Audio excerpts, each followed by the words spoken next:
Hello, good evening everyone. This is Abhishek Chandola and you are watching my channel Chandola Classes. आज की video में हम लोग बात करेंगे अपने नेशनल इनकम के तीसरे मेथड के बारे में जिसका नाम है एक्सपेंडिचर मेथड। हम लोग नेशनल इनकम को एक्सपेंडिचर मेथड से कैसे कैलकुलेट करेंगे। तीन मेथड थे हमारे पास, एक था वैल्यू एडेड, एक था हमारे पास इनकम और ये आज तीसरा मेथड है एक्सपेंडिचर मेथड। इसके बारे में हम लोग बात करते हैं। मैंने आपको बताया था वैल्यू एडेड में भी, इनकम में भी, और यहां भी मैं वो चीज रिपीट कर रहा हूं कि कोई भी मेथड डायरेक्टली नेशनल इनकम निकाल के नहीं देता। हर एक मेथड कोई ना कोई एक एग्रीगेट कैलकुलेट करता है। तो एक्सपेंडिचर मेथड का जो फॉर्मूला है वो किस एग्रीगेट को कैलकुलेट करके देगा? वही जो वैल्यू एडेड निकाल के देता था, that is GDP at market price. Value added method और एक्सपेंडिचर मेथड ये दोनों जीडीपी एट मार्केट प्राइस निकालते हैं और जो इनकम मेथड है वो हमारे पास क्या निकालता है? NDP at factor cost. तो अगर हम लोग यहाँ पे एक्सपेंडिचर मेथड के बारे में बात करें तो यहाँ पे फॉर्मूला होता है GDP at market price is equals to, पहला होता है हाउसहोल्ड फाइनल कंजप्शन, हाउसहोल्ड बोल लो या फिर प्राइवेट बोल लो, है ना, हाउसहोल्ड या फिर प्राइवेट बोल लो, private final consumption expenditure, consumption expenditure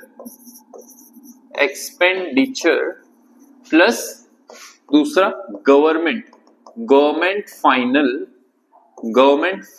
consumption expenditure. तीसरा होता है ग्रॉस डोमेस्टिक कैपिटल फॉर्मेशन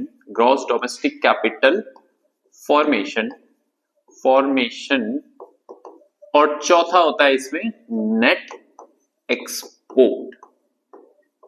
ठीक, यहां पे ये चार फॉर्म, मतलब चार चीजें, चार इसके एलिमेंट है। ठीक, these are the components of किसके?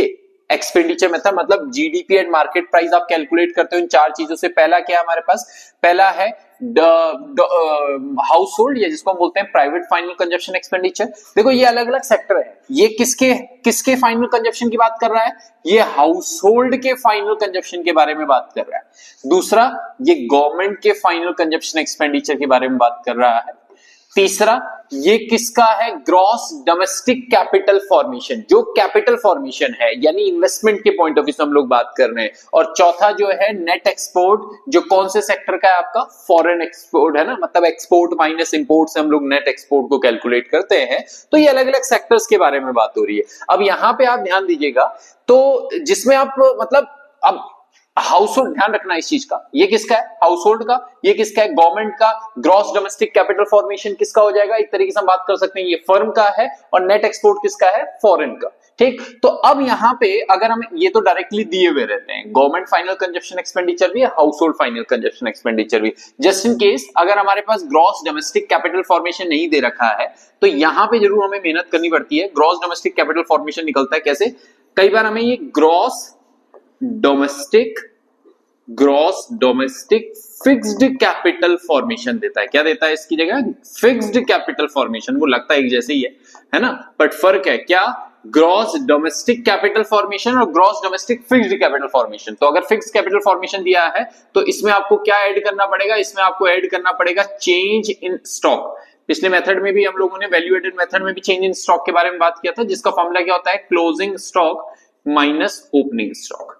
ओके, तो ये आपके पास क्या करना होता है? अगर आपके पास just in case gross domestic capital formation नहीं दिया है तो आप क्या करेंगे? Gross domestic fixed capital formation plus change in stock. कई बार और भी थोड़ा सा और वैसा दिया रहता है, ये ग्रॉस डोमेस्टिक भी नहीं दे देता है, वो देता है net domestic fixed capital formation, net domestic fixed capital formation दे देता है, फिक्स्ड कैपिटल फॉर्मेशन दे रखा है, दे देता है। तो हम लोग जानते हैं कि हम लोगों ने एग्रीगेट वाले टॉपिक में पढ़ा था कि अगर नेट को ग्रॉस में कन्वर्ट करना होता है तो यहां पे एक चीज और ऐड कर दोगे, दैट इज डेप्रिसिएशन। और चेंज इन स्टॉक तो होना ही होना है, चेंज इन स्टॉक तो होना ही होना है, साथ में क्या हो जाएगा? डेप्रिसिएशन भी वहां पे ऐड हो जाएगा। ये आपके पास फॉर्मूला है, ठीक है। और नेट एक्सपोर्ट का आप लोग जानते हैं, नेट एक्सपोर्ट यानी एक्स माइनस एम, यानी एक्सपोर्ट माइनस इंपोर्ट। ओके, तो आपके पास ये पूरा एक वो बना और इसी से हम लोग एक्सपेंडिचर मेथड को यहाँ पे कैलकुलेट भी करते हैं। अब कैसे होगा जरा उसके बारे में थोड़ा सा बात करें। एक क्वेश्चन ले लेते हैं,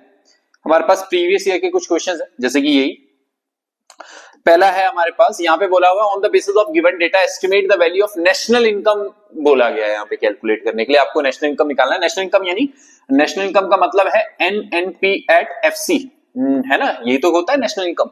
और मैंने आपको बताया कि एक्सपेंडिचर मेथड डायरेक्टली तो ये कैलकुलेट करके नहीं देता। पहला काम हमारे पास क्या है कि जो एग्रीगेट यहां से निकल सकता है उस पे आते हैं, that is GDP at market price. तो इसका फॉर्मूला हम लोगों को पता ही है क्या होता है, पहले private final consumption expenditure plus government final consumption expenditure plus gross domestic capital formation plus net export. Okay, अब यहां पे देखिए क्या क्या दे रखा है। सबसे पहले प्राइवेट दे रखा है, कितने का प्राइवेट दे रखा है 200 रुपए का, 200 मतलब वो करोड़ में है, ठीक है। और गवर्नमेंट का कितना है 110 crore. Gross domestic capital formation यहां पे क्या दे रखा है बेटा, फिर यहां पे दे रखा है gross domestic fixed capital formation. मैंने आपको बोला था कि जहां पे भी फिक्स्ड होगा वहां पे आप क्या करोगे, चेंज इन स्टॉक को ऐड करोगे। यहां पे इंक्रीज इन स्टॉक दे रखा है। इंक्रीज इन स्टॉक का मतलब है कि आपका क्लोजिंग स्टॉक आपके ओपनिंग स्टॉक से कितना ज्यादा है, 20 रुपए ज्यादा है, तो ठीक है, चेंज इन स्टॉक ही तो हुआ ये। तो आपके पास आप क्या करोगे, इन दोनों को ऐड कर लोगे, यानी कितने का gross domestic fixed capital formation था 30 का, प्लस इंक्रीज इन स्टॉक कितना हुआ 20 का, तो कितना हो जाएगा बेटा ये 50 रुपए का। तो ग्रॉस डोमेस्टिक कैपिटल फॉर्मेशन कितने का हुआ 50 रुपए का। और नेट एक्सपोर्ट दे रखा है, यहाँ पे देखें नेट एक्सपोर्ट दे रखा है कितने का, -40 का नेट एक्सपोर्ट है, -40 का नेट एक्सपोर्ट है। तो 200 310 और 310 50 प्लस कर ले, ये 320 रुपए, 320 आ रहा है क्या, जीडीपी एट मार्केट प्राइस। अब एग्रीगेट आपने कैलकुलेट कर दिया, तो अब आप किस पे आ जाओगे, अब आप उस चीज पे आ जाओगे कि क्वेश्चन में क्या बोला गया था। क्वेश्चन में बोल रहा था कि आपको जीडीपी एट मार्केट प्राइस से एनएनपी एट फैक्टर कॉस्ट में आना है, सिंपल है। तो आप यहां पे लिखेंगे that NNP at factor cost is equals to GDP at market price कितना है 320, ग्रॉस से नेट पे जाना है, तो क्या करोगे, डेप्रिसिएशन को माइनस कर लोगे। देखें यहाँ पे कंजप्शन ऑफ फिक्स कैपिटल दे रखा है, डेप्रिसिएशन दे रखा है 15 रुपए का। ओके, डोमेस्टिक से नेशनल पे जाना है तो आप एनएफआईए को ऐड कर लोगे। Net factor income from abroad दे रखा है -40 रुपीस का net factor income from abroad. और मार्केट प्राइस से फैक्टर कॉस्ट पे जाना है, यानी एनआईटी माइनस करना है। तो एनआईटी के लिए देखो आपके पास इनडायरेक्ट टैक्सेस दे रखी है, सब्सिडीज दे रखी है। तो हम लोग जानते हैं NIT is equals to indirect tax 60 - 15 is equals to 45 रुपए। एनआईटी कितना दे रखा है 45 रुपीस का एनआईटी दे रखा है। तो बस यहां निकालें 320, ये हो जाएगा 305 और ये माइनस ही हो रहा है सारा कुछ, तो कितना हो जाएगा 45 60 100 माइनस करना है तो कितना आ जाएगा 220 एनएनपी एट फैक्टर कॉस्ट, यानी नेशनल इनकम आपके पास कितना आ रहा है 220 रुपए। सिंपल सी कहानी है, फॉर्मूला रखना है, चीजों को समझना है और सॉल्व करना है, कोई बहुत वैसी चीज नहीं है यहाँ पे करने के लिए, है कि नहीं। ऐसे हम लोग दूसरे उसमें आए, हमारे पास दूसरा एक और क्वेश्चन है, ये भी प्रीवियस ईयर का ही है। इसमें देखिए क्या बोल रहा है, यहाँ पे ये बोल रहा है कि NDP at factor cost calculate करना on the basis of the data given below, है ना। इससे आपको क्या कैलकुलेट करना है, एनडीपी एट एफसी। तो एनडीपी एट एफसी आप यहाँ पे निकालेंगे, ठीक है, ये तो चलिए ठीक है, बट ये expenditure method directly NDP at FC तो कैलकुलेट नहीं करता। हमारे पास क्या कैलकुलेट होता है, हम लोग जो निकालते हैं वो क्या निकालते हैं, जीडीपी एट मार्केट प्राइस निकालता है, ठीक, जिसका फॉर्मूला हमें पता ही है, private final consumption expenditure plus government final consumption expenditure plus gross domestic capital formation plus net export. Okay, अब यहाँ पे देखिए प्राइवेट यानी हाउस होल्ड दे रखा है उसने, कितने का दे रखा है, हाउस होल्ड दे रखा है 470 रुपए। गवर्नमेंट कितना दे रखा है बेटा, गवर्नमेंट दे रखा है 320 रुपए का। Gross domestic capital formation, gross domestic capital formation, gross domestic fixed दे रखा है फिर यहाँ पे। तो हम लोग जानते हैं कि जहां पे भी ग्रॉस डोमेस्टिक फिक्स्ड दिया होता है वहां पे चेंज इन इन्वेंट्री को, मतलब चेंज इन स्टॉक को जो है वो में ऐड करना होता है। यहाँ पे चेंज इन स्टॉक तो नहीं दे रखा है, बट इन्वेंट्री इन्वेस्टमेंट दे रखा है। चेंज इन स्टॉक यही तो है कि क्लोजिंग स्टॉक आपके ओपनिंग स्टॉक से ज्यादा है, तो आपने उतना नेट इन्वेस्टमेंट जो है, नेट इन्वेस्टमेंट जो है वो किया हुआ है कहां पे, इकोनॉमी में। तो यहां पे भी आपका, आप इसने कहा इन्वेंट्री इन्वेस्टमेंट, यानी स्टॉक का इन्वेस्टमेंट है आपका, नेट यानी क्लोजिंग से ओपनिंग माइनस करने के बाद नेट इन्वेस्टमेंट आपको पता चला -40 का। तो आप ये कह सकते हैं कि change in stock, net investment यानी चेंज इन स्टॉक जो है वो -40 का है। तो इसी में हम लोग क्या करेंगे, 200 - 40 कर लो, कितना हो जाएगा 160 रुपए, 160 का।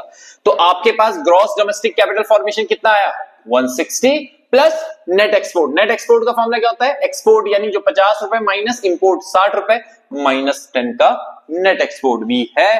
तो ये कितना आ रहा है? 400, 4 3 7, 790, 890, 950 माइनस 10, 940 रुपए का हो रहा है। GDP at market price is equal to 940। आपने क्या निकालना है? एनडीपी एट फैक्टर कॉस्ट निकालना है।